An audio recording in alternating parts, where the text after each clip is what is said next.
Happy tata tenga huku yedu ya tolava tata enda kubizo kwedu kuna DJ wa tolava teta happy teta happy. Hey, the floor is full, my drink is similar. I'm talking to this broad like you looking familiar.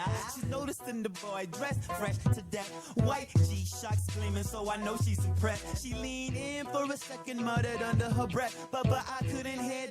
I was stuck on her breath. Then she got to talking about the VIP. I'm like, fall back, don't you see how I be? I'm at the bar with the fam, take 5 and Jay Brown. I had to work a job for that drink you slurped on, and now you're talking about sipping bub, leaving the crew for the roped off section of the club. But sweetie, I don't really give a say what you want. I'm kind of broke, but I'm living it up. But listen, it was sorta nice to meet ya. How about your digits and I'ma catch you later on when I see ya. Tutanga tatura makoso watolava tata tenga my drink sedu aya atolava teta happy teta happy. Good afternoon and welcome back to the Smoke That Thunders. For those who had joined us earlier, you know today we have a very special guest. His name is Roy Matongo, and he is one of the founders of West Coast Games, and he also has a new project that he started last week that he's going to explain on later. And we also like to welcome back our co-host, the lovely Miss Mercy Sonera. No nicknames. Good to be back. Yet. Yeah, no nicknames yet. So Roy, welcome, man, and we're glad that you could join us today. Thank you. I'm happy to be here. And we can tell. I just have a question. Sorry, I hope I'm not jumping the gun. How did West Coast Games come about? Or the whole idea in general? Yes. Okay. The funny part is West Coast Games, if I'm actually really thinking back from the very beginning, I started hosting small football events. So it's like we were just playing football. It's just like, friends, people from Erasmus. There was this group called Erasmus that I joined. And then we would play football on like regular basis, like on Wednesdays, Saturdays, or any of those days when you're free, when you don't have something that you're doing.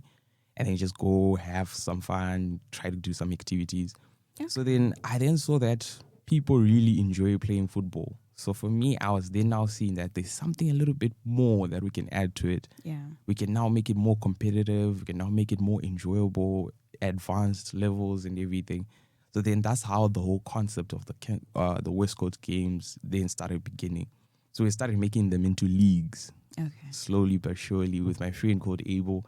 And then we started like just moving from one position to another. So instead of having one game and just one team or two teams playing against each other, we're now having 4 or 5 teams. And then now it's knockout. Who's going to have the highest points? It's like this team plays this one. Yeah, something like that. Okay. So it kept on growing and growing and growing like that. And then that is how it all started until like we then started hosting events. Okay, that's lovely. And as we had mentioned earlier, for those who had enjoyed this, you are the last born and you spent the last week with your family. And could you please explain what it felt like to have had your family around you, you holding their hand when they used to hold your hand? It's a very good feeling. It makes you feel that you have actually matured enough now you've matured enough to actually be able to have them trust you with their lives in a way. Because it's like everywhere you take them, if you just abandon them and then just let them leave, they don't have anywhere else to go. Yeah. So you're the person who's like leading the way, being responsible, showing them around. And it's actually crazy. They'll act like they're kids, actually. Everything. You're like, I want this, Which you want way to do should we that. go? Yeah. How should it, yeah. So for you be kind of like the person showing them around. So it's a very good feeling. And yeah, that's what I would say.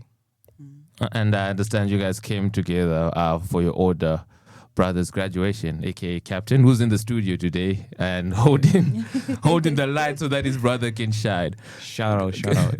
How does it feel being the baby brother of obviously your brother and also your sister? And what is the dynamic of the relationship between you and your brother and you and your sister? Okay. So I'll start with the one with my brother, who's here in the studio. And you can only say nice things. Yeah, because it's like right here. Should I only say nice things? You stop recording. Yeah, it's like me and my brother are like best friends. It's not a dynamic whereby like a bigger brother and there's like a younger brother. We actually best friends like that. We do everything together. We communicate everything together. We plan things together. We have the same mentality. That's the thing that I really enjoy about it, whereby we all are winners. We have that success hunger mentality, and we also do enjoy and love the same things. So that's the kind of relationship that I have with my brother. And with my sister, it's like my sister, it's also something similar as well, but she's not around, so we'll be mostly communicating over the phone. Okay. And then she has this lovely niece, the love of my life. Aww. Her name is Charisma. She's probably listening right now. Oh, shout out to you, Charisma. Giving you a big shout out. So yeah, that's the dynamic that I have with my brother and sister. And they're like role models to me as well. It's like you see them doing big things, and that encourages me to also Dream big. pull up my socks as well, to also like, follow the steps and make sure that you create a good name for our family. Yeah. You mentioned you're in Poland for 4 years. So how's that? So how did you move to Poland? Did your brother come? Did you come with your brother? How does that work? Where's your family based? And yeah, just tell us the journey of moving from Zim to Poland. Okay. I came around the COVID time, around that time when COVID was happening and everything. And I came by myself, by the way. So I came in with from Ethiopian Airways, from Zimbabwe, and then I arrived. It was I remember traveling by myself that time. It was very hectic because everything was just, I remember calling Sean actually. Really? I remember calling Sean Sorry at the to airport. be shocked. Because Sean was already this side. So I gave him a call. It's like we're having some troubles at the airport back at home. So they were asking us about the license. I don't know, it was like a license or some funny document that they wanted for you to be able to come to Poland. So they were really stressing us about it, and they only told us just that day. And we couldn't check in. Check-in time was about to close. Oh, no. And the best thing that had happened was I was with my brother. They were not allowing everyone else to get into the airport. So I couldn't access or communicate with my parents. The only person who could go inside was my brother, because he had the access, because he was working with Halstead's Aviation, that side. So he had access to going inside in the airports. So for him, he was with me like along the way until I was inside the plane.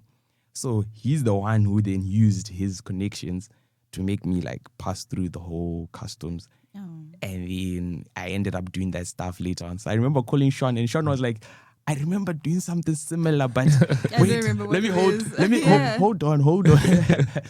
So yeah, and then afterwards the traveling was okay, but I was also just a bit skeptical, thinking that planes were going to be redirected back, because some planes were also being redirected back because of the whole COVID situation. But yeah, with God's grace, everything, I made it. Okay. And obviously, people know you from, like Mercy said, from West Coast Games. But we would like to know the man before West Coast Games. Sorry for that butchering. What made you the way you are? Because you're a last born, man. You shouldn't be doing this. We've got Mercy. Activities. We've got Mercy. I was the last born, and do stuff. she does what we expect.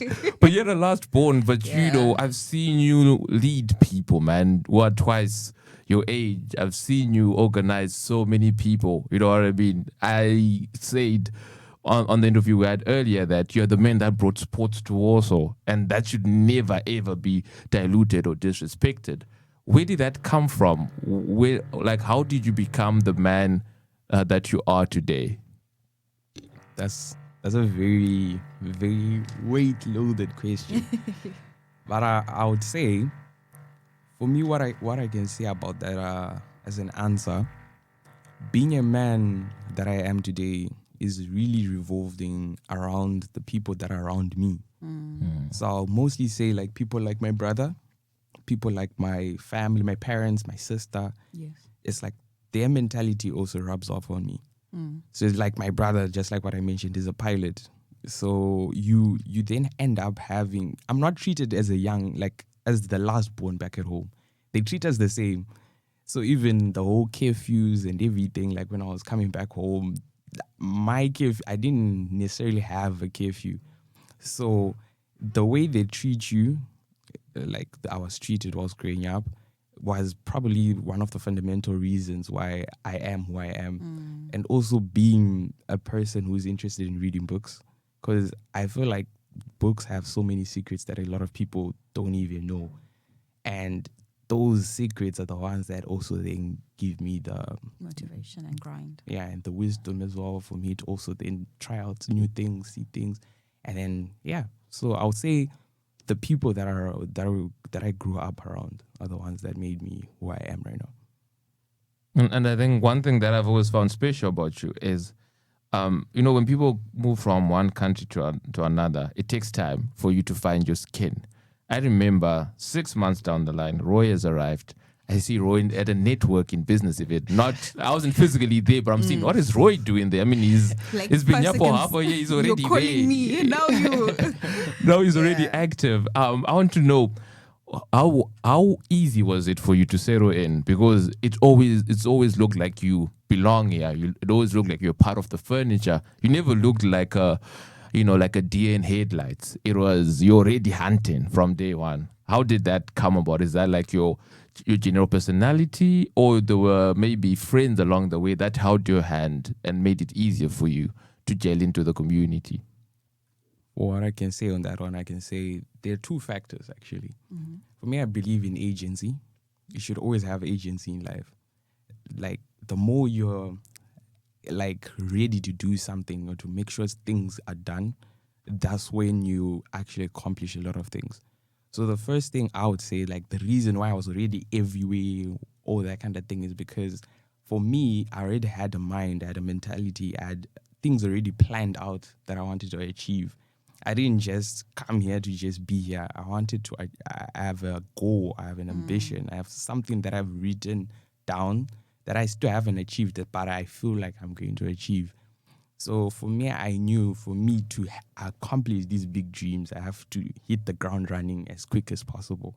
So also then having people that are around you that also have the zeal and the energy to also come with you, tag along with you. Because when I came, I started being friends with more of like the white people, like the Vietnamese friend of mine called An, Ahmed, and Josh, and the whole crew. Like the also people who like traveling or like doing things as well. So for me, the moment like I just linked up with them, and for me also with the agency that I have, like just to do things as quick as possible and to learn things as well. So yeah, I think that's the thing that made me feel at home. I think from that I got two things. Read books, which I don't think a lot of people do actually say, like, listen, read books and you get Do you knowledge. read books? I do. Don't ask me which ones. Also, the other point is just to surround yourself with people as ambitious as you, because they will end up pushing you to your fullest. And yeah, I think that's also quite important. I also want to ask, like, what is the main goal of West Coast Games? Where do you see it in the future? And what purpose do you think it has in Warsaw, Poland? Okay. So the main future for West Coast Games, it's like for me, what I have in my mind is something not directly just only going to be about sports. It's also going to end up owning like facilities as well. Facilities, gaming centers, places where people can actually go and have a good time. So let's say, for example, right now what we're doing, we're just hosting an event at a time. But in this time, I want to make sure to create a thing whereby people can focus on the sports that they all want to participate, and it is super easy for anyone to learn that specific sport. So it's no longer just about competing, because a lot of people might want to play a specific sport, but they're not really good at it as of yet. Especially like golfing, for example. A lot of people don't have that. They didn't have the resources or the exposure for them to learn how to golf back in Zim. But then when you come here, the resources and things are available. So if things then now are available, we can then partner with people that are already able, who are really good trainers. They can train people in a very entertaining way, in a gamifying things, you know, so that at the end of the day, people are now very good at that sport. Now it's now much entertaining having competitions.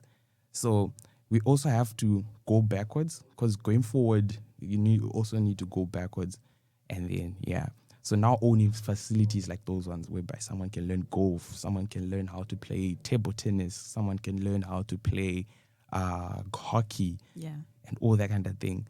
So now when all that stuff is now available at one facility, so now imagine a place like this called West Coast Center, whereby people go there, they can play FIFA, because we're trying to keep people active. That's our motto. I don't know if you knew that. Like, it's West Coast Games, stay moving, stay active.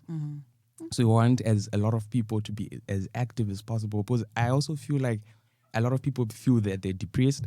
Like, I'm depressed and all that kind of stuff. The body is meant to actually go out there, move around, lose some calories, sweat, laugh. That's where those adrenaline, like so many things that people feel like they are missing in their life, it's actually there, but then it's just people don't exercise certain things like that. Okay. And you mentioned something very important there, because like I talked to you, so it's not like a guest that I've got no like knowledge of. You always have ideas, man. Like, an idea machine.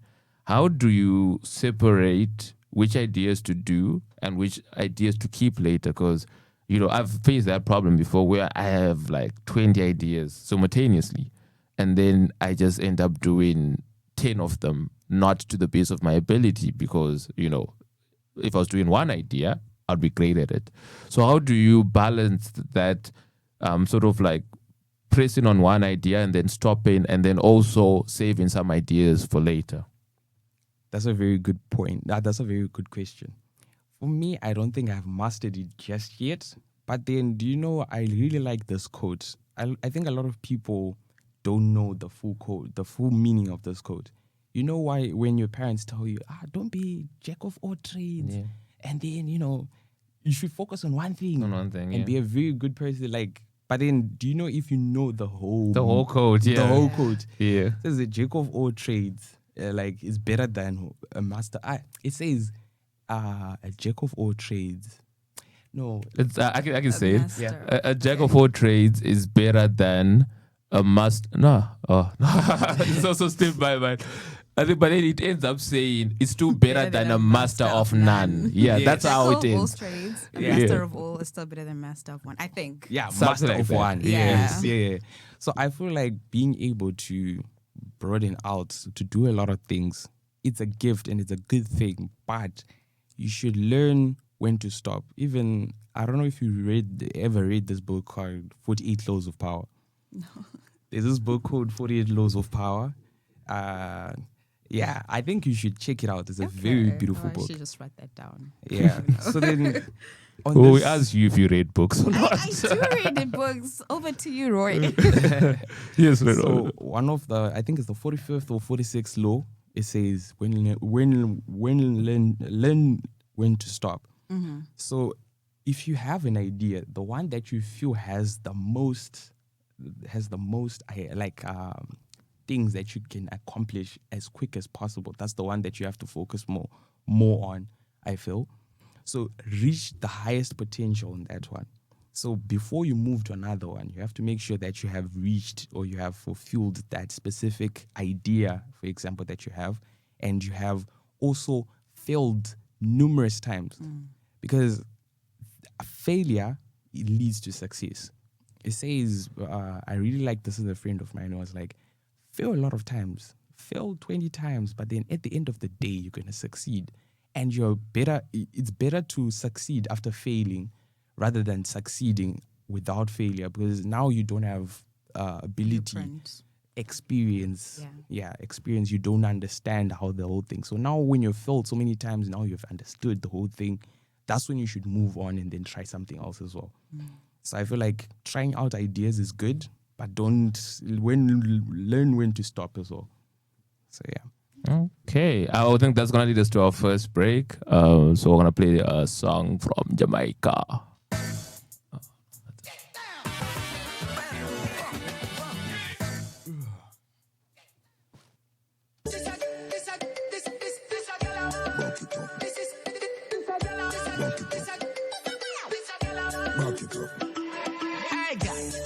Sexy in your heels, mommy. Me a beg your girl just when your knees for me.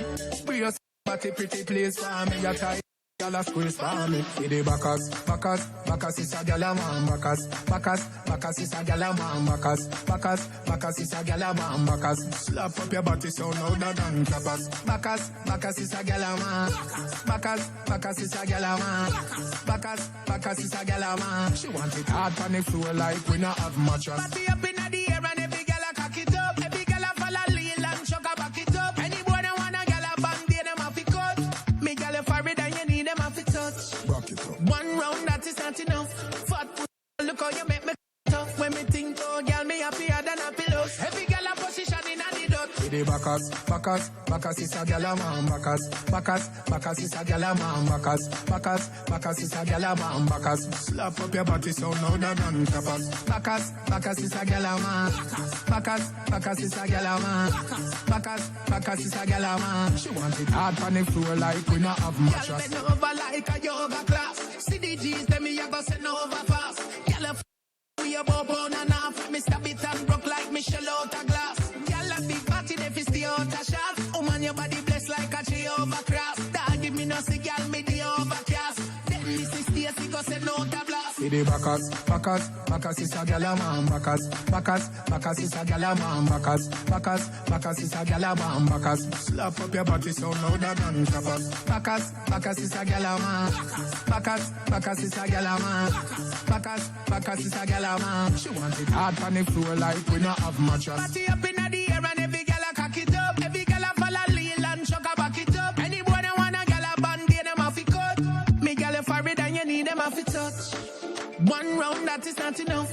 Fat look how you make me off. When me think oh girl me happier than a pillow. Every girl a position in a the dot. See the backers is a girl a man. Backers is a girl a man. Backers is a girl a man. Backers slap up your body so louder than clappers. Backers is a girl a man.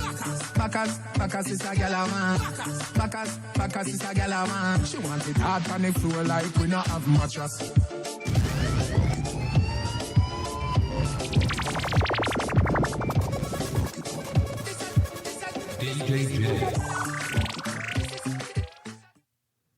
And we're back. That was Baka's, the cleanest version we could find. So sorry for the scratches.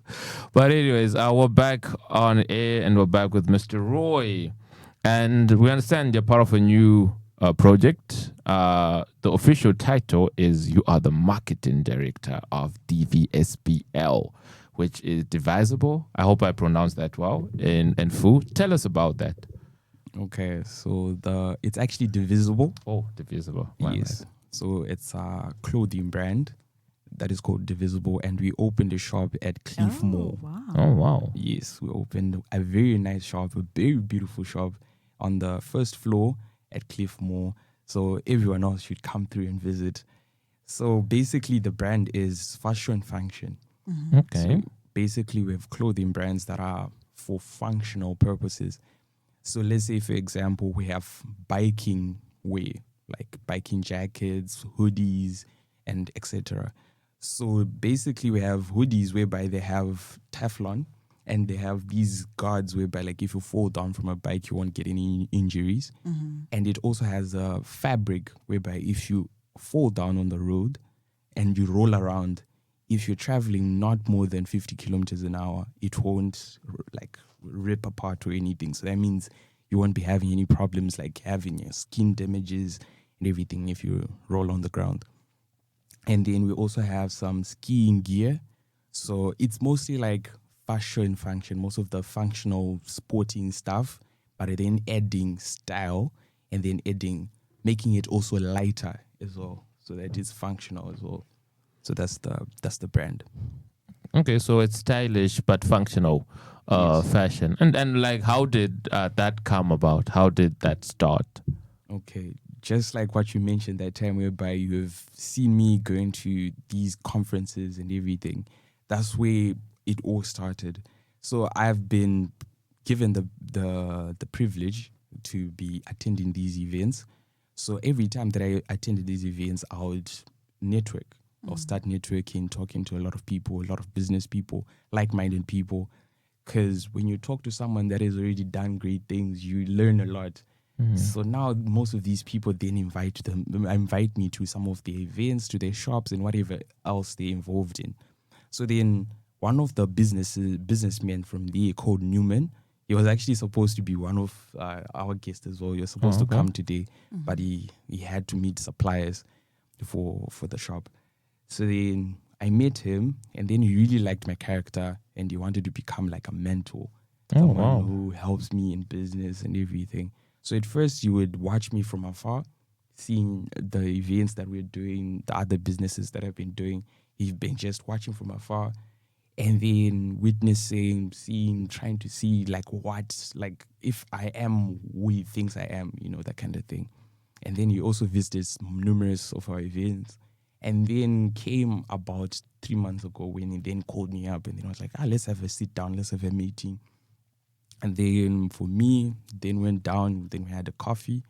That's when he presented to me that, we're opening another shop, Cliff Moore, and I want you to be my marketing director. I want you to be part of it.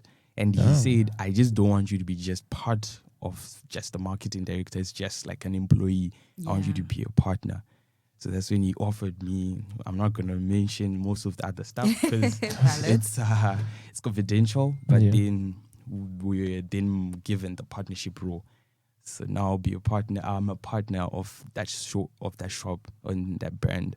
Damn, congratulations, man. Damn, those are big moves. Those are really big moves. And obviously as a partner comes with pressure and also privilege. So what pressure are you on? And obviously you've already explained the privilege part of that role. How about the pressure part? Could you please explain how much pressure you'd be under being a partner? Or you don't feel any pressure? It's light work. What's pressure? Okay, the pressure I would say is you have skin in the game. So now you know that you really have to roll up your sleeve and actually come up with ideas, brainstorm ideas. Because now the pressure is not to be just like everyone else, doing the same marketing strategies that everyone else is doing. So now that means the pressure is now to find out that thing, that new trend, to create the future. What's that thing that is just going to just blow the internet away? Because now if you have realized is that most of the things are now digital. So a lot of people are doing more of online shopping. A lot of people because this is more of a give and good type of brand. So it's a brand whereby it's inexpensive. Most of our clothes are expensive. So it's not like you're targeting just everyone else. You're targeting a specific type of audience. So you have to also then think the way the rich people think. You get what I mean? So that is the pressure. And also making sure that you learn how to approach, how to speak to specific people, to speak to suppliers. He's teaching me how to speak to suppliers. He's teaching me, and these are older people. They're like what you mentioned, twice my age, even triple my age, actually. And then, so you have to be able to communicate, not being a person whereby you're just saying, I know it's fine, because these are certain things that are going to come back to you. So you're given so much responsibility that you have to really grasp with both hands and actually make sure to make everything work properly. I want to ask 2 questions. Can you give us an example of how you overcame a situation, or what other people might need to look out for if they're getting into the space, and also advice for somebody who wants to get into maybe the entrepreneurial side and maybe want to have you as a mentor? What type of advice would you give? Okay. For me, I'm still a bit far from being a mentor. But what I could say is don't be a pushover. Don't be someone who's just easily pushed over. And don't take a no for an answer. That is something that a lot of people usually take for granted. whereby someone says, I'm not interested in your product, whatever. For other people, then they feel like they're stressing someone by nagging them. They'll feel like, if I go back in with a different angle, I'm nagging or I'm what. But if you have that zeal, like, because you're trying to make a sell. So if you're trying to make a sell, you shouldn't really care too much. You should have that dominant drive, dominant energy to make sure to be able to convince any situation. Everyone can say yes to something. You just have to come up with words, ways, approach, how to sell it to certain people. You can sell it through emotions. You can sell it through pressure. There's certain ways you can come up with. You just have to then learn the person that who's right in front of you. So I'll say those two things. Don't be a pushover and don't take no for an answer. Those are very big ones that I would say like help me to be where I am right now. Okay. And on the pushover aspect, obviously that's now part of your principles, that don't be a pushover. But I've been in sort of a similar situation when you're doing things at a really, really young age and you're so grateful. You know what I mean? Like, guys, I'm 21, I'm 20. Obviously not 21 or 20, but then when you started, you're 21, 20. Yeah. And people are taking you seriously. And that whole aspect or that whole vibe of someone reaching out to you or wanting to collaborate with you who's like in their 30s or in their 40s, you almost feel like privileged by that whole thing that you sometimes forget to look at the black and white. So has there ever been a case when you were younger, like when you were 20, when you just started out, that you felt like you were you negotiated a bit too loosely on your end? That one it's like my hope. It's like my life every single day. No. Now we are worried. Because you deal with people that are always older than you most of the time, right? So what you do is, most of these people, you have to be respectful, but stand in your ground. There's a certain thing because a lot of people think being respectful is saying yes to everything that person is saying. So someone can come up with an idea. No, I want this and this and this and that. Yes, there might be very good ideas, or they might be the ideas, because you know how, let's say, for example, organization, for example, can use that as an example.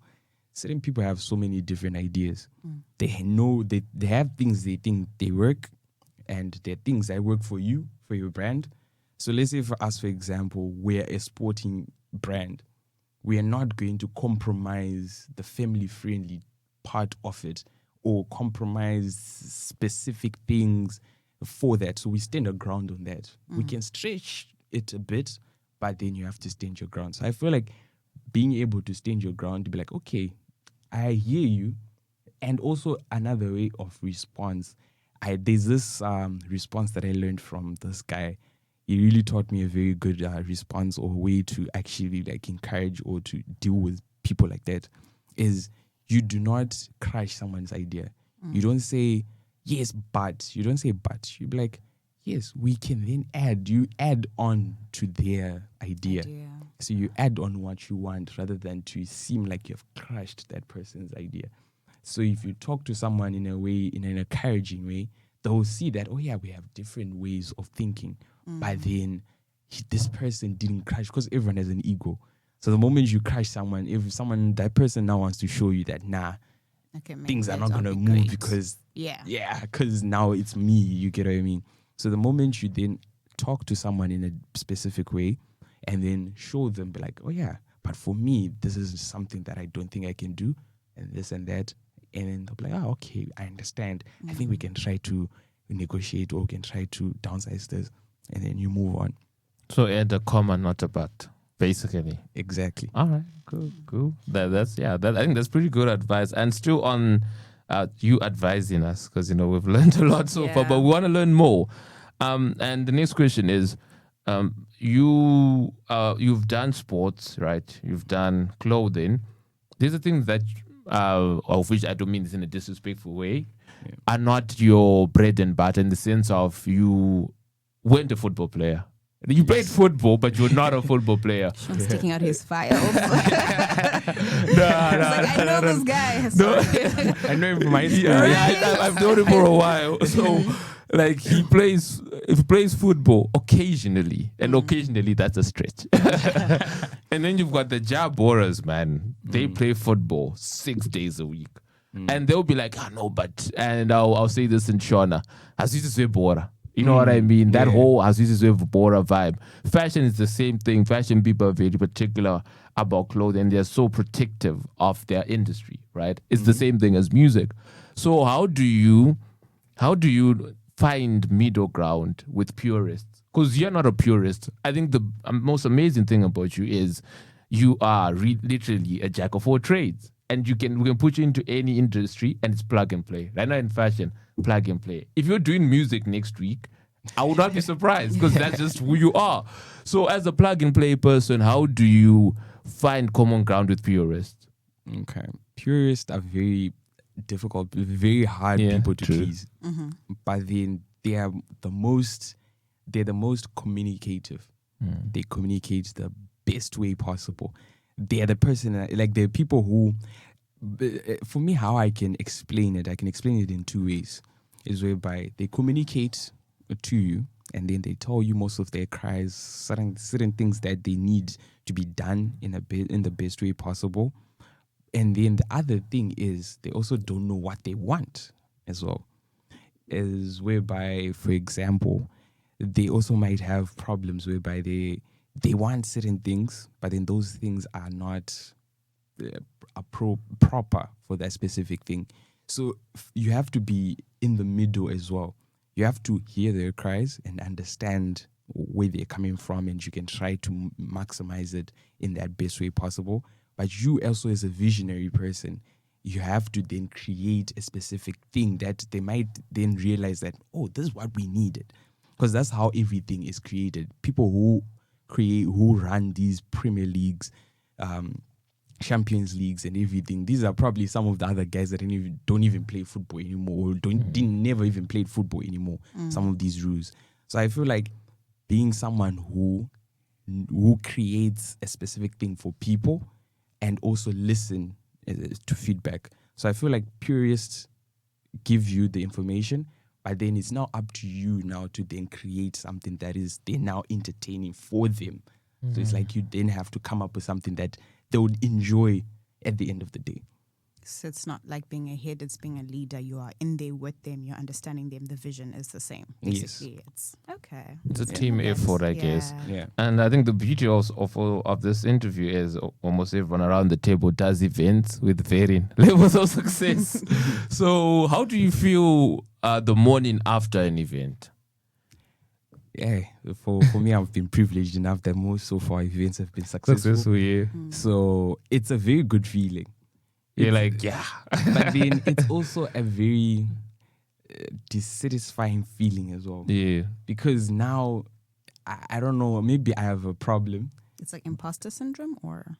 I think probably it's more on the perfectionist side. Yeah. Probably. Like it's you expect everything to be spick and span. You're not like, because my whole mentality to events is let the show go on no matter what. You know what I mean? Whereas in some people that are also in events are like, It has to be like this. we were 5 minutes late. You know what I mean? And that will carry them for the next 30 minutes. So which like side of the aisle do you stand on? For me, I would say let the show go Let on. the show go on, I yeah. like that one because just like how I work with people, like I work with Tawanda, right? Is whereby he handles the entertainment part of it. I handle more on the technical side of it, like the sporting, the rules, the games, the running and everything. So when you let something run and you have a machine of people and people who know what they're doing specifically, it makes everything super well. Like everything just ends up falling into place. But then the morning after, for me, how I meant to explain it was, you were building up to something. It's like it's building up. And then when it finally happens, you're like, oh, that was beautiful. Everything worked out. But then now you're kind of then Now saying, what? what's next? You kind of feel like, you have you reached eating the for point? the next one, yeah? I feel like the journey, you know, that kind of thing whereby people are saying, I want to be successful. Yes, but then the journey of being successful, I feel like that's the interesting part of it. That's where the joy is. Because I feel like once you get it, I feel like you're like, I'm here. Now what's next? You get it? Like now it's no longer something that is fueling you up anymore. So for me, I'll be like, okay, what's next now? What's the next event? How can I make it top it off? Yeah. Yeah.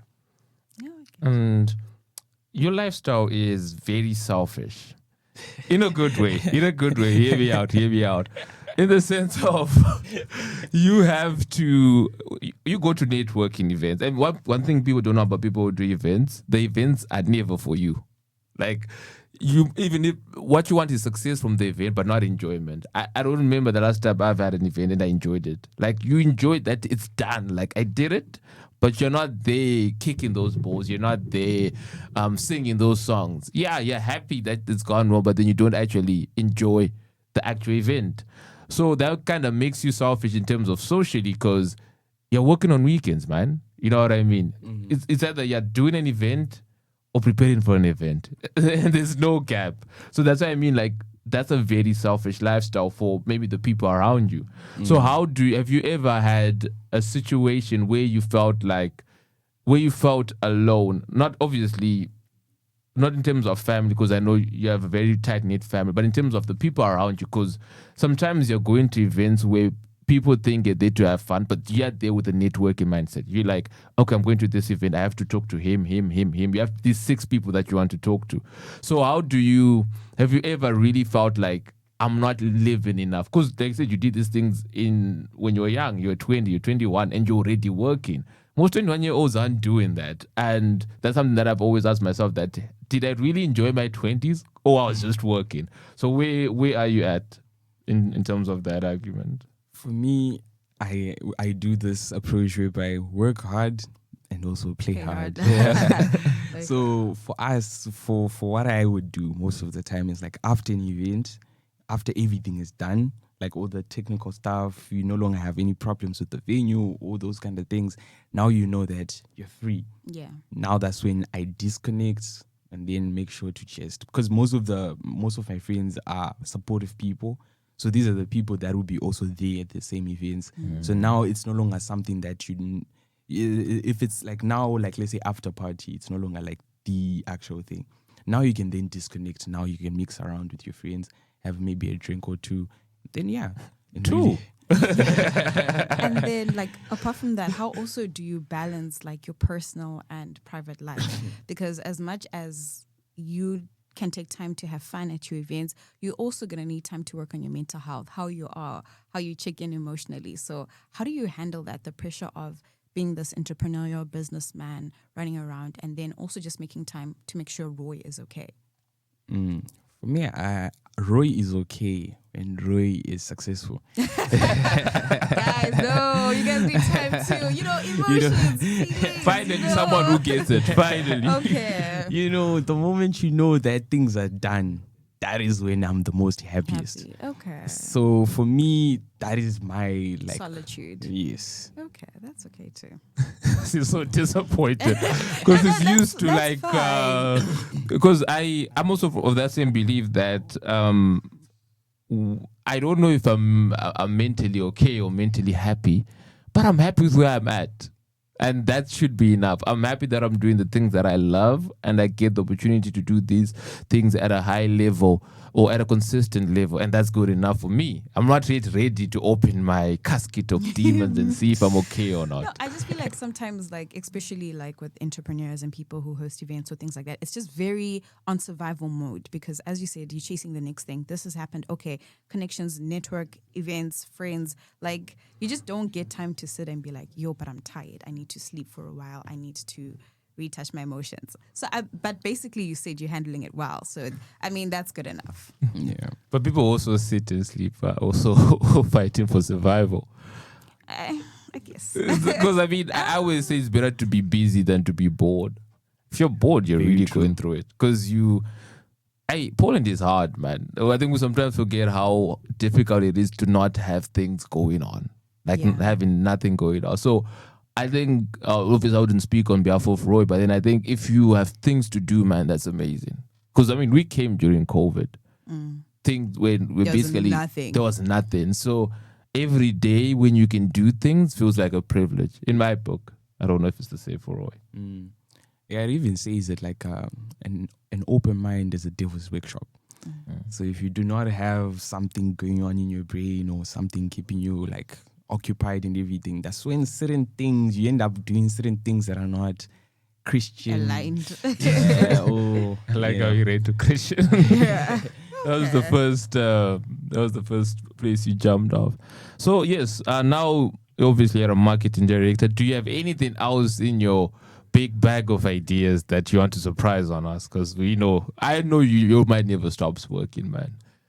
Yes, we have some models coming through. Ooh, okay. wow, okay. But then we were supposed to actually have an event, like Okay. the official opening for the shop, like the event this December. Oh wow. But due to a lot of things going on, because right now we're still working on getting our winter gear, Apparel, yeah. winter clothing to be fully fully finished. That's where even Mr. Norman went for the shipment, for the suppliers and everything. So that's what we're working on at the moment. So once that is done, probably in January, expect something very, very unique. Something that you're also going to be just like, wow, I want to wow you guys. And where That can we was find said you it. on social media? How can we follow this journey of yours? Oh, Please give my- us your handles. My name on Instagram is Captain Roy the 13th. And on all social medias, that's my name, Captain Roy the 13th. All right. He's one of the 6 black people who uses Facebook in Poland. Yeah, his Facebook is actually quite active. I think it's me, him, and 4 other guys who use Facebook. Messi, Guys. can you open your Facebook? I had nothing to post it after a while. Okay, hey, find me on Well, other especially- platforms. the Facebook like event thing, Events, right? yeah, it's I've dope. seen Sean. Yeah. Sean is really, Really He's really active. well on. there. He's really turned on. He eat well on Facebook. Because I think with Facebook, right, it's a very Polish market. And I believe demand and numbers only matter if those demand and numbers have money attached to them. And that's how people look at things. And, obviously it will sound bad, but then I'll use a very terrible example. Look at the TikTok creators in Zim. Those guys have numbers, but their numbers don't matter. Because those numbers don't matter to advertisers. So that's why I think Facebook has always been a go-to place, because that's where money is. That's middle-class Polish money. That's good money. Instagram is for the Untapped baddies. market. Okay. Instagram is for the We have baddies. another conversation on marketing and influencership later. Oh, no, but that's cool. Like we really like what you're doing. You're someone that I've always seen you from a distance, but from that distance you shone brightly. You came to a Warsaw that was just booze, man. It was just alcohol and power. Like Warsaw was crazy at that time, man. It was 5 nights power and nothing else. Like there was no lunch, there was no dinner. Every event was after 10 p.m. He's the first guy to say, we're going out at 10 a.m. We're going out before you bath. So he brought people outside, with the Afghan cow. And I followed like every single step of West Coast games. As I didn't do any of the West Coast questions because I'm just someone who's a virgin in that industry, who's mercy to ask on that question on West Coast games. But anyways, it's been good to see, because I remember the first days of West Coast games when it was just like 2 black guys. People don't even know that West Coast wasn't necessarily an African thing at first. It was like Vietnamese, It was really? Polish, it was mostly like white people, for lack of a better term.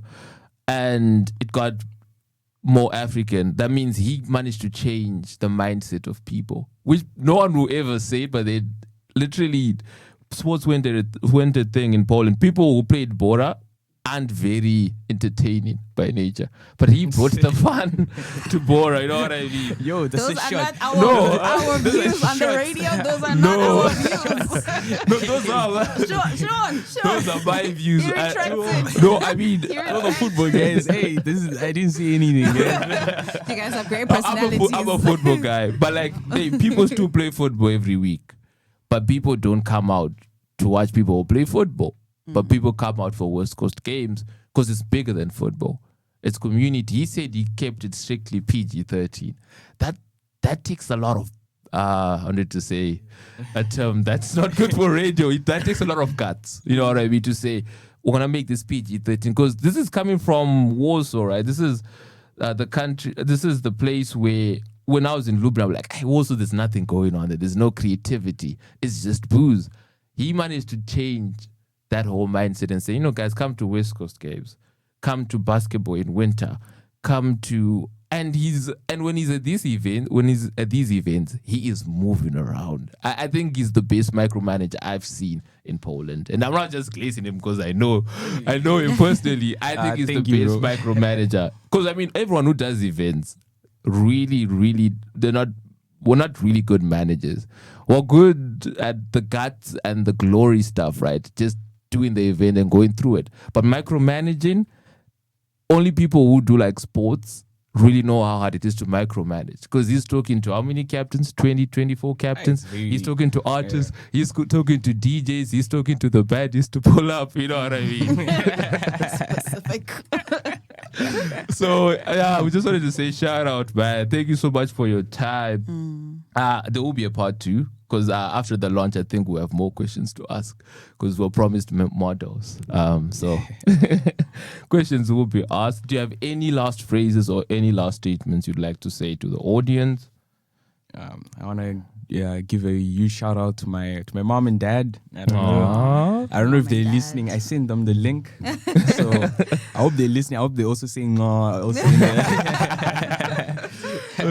So yeah, big shout out to them, and big shout out to my big brother who's in my friend King Flows Avo. Big shout out to also my big sister Charisma, and all my other friends. I'm not gonna mention all of them. And I think that's what I could say. And also just maybe some word of advice to someone. I would say, stay active. Always be moving.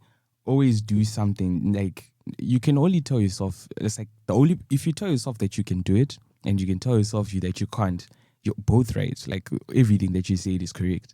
You just have to make sure to believe in yourself. You're the greatest project that you're ever gonna work on. And if you don't work, no one is gonna work for you, and you're just gonna be average, and you're just going to be like hating on other people that are doing beautiful stuff. So let's do beautiful stuff together and make Poland. Let's take ownership of Poland and make it, because we want to have millionaires. Sean I can really see as a bright future.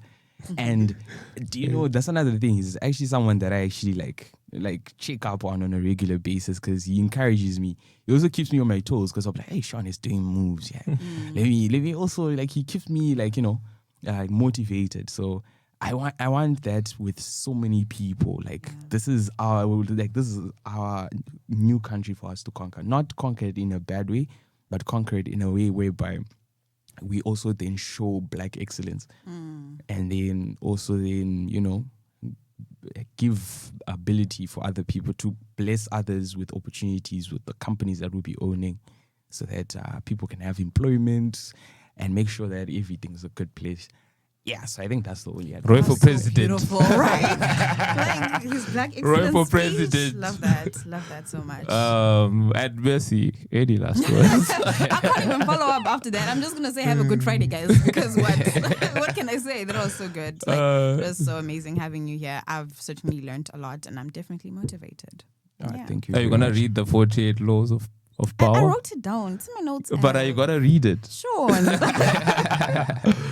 So guys, thank you. This has been the Smoke That Thunders, and we had Roy today, and also at Captain and King Flows behind the microphones, and the ones who were taking videos. I think Roy forced them. I know guys would never do favors like that for free. Anyways, this has been the Smoke That Thunders, and have a great afternoon.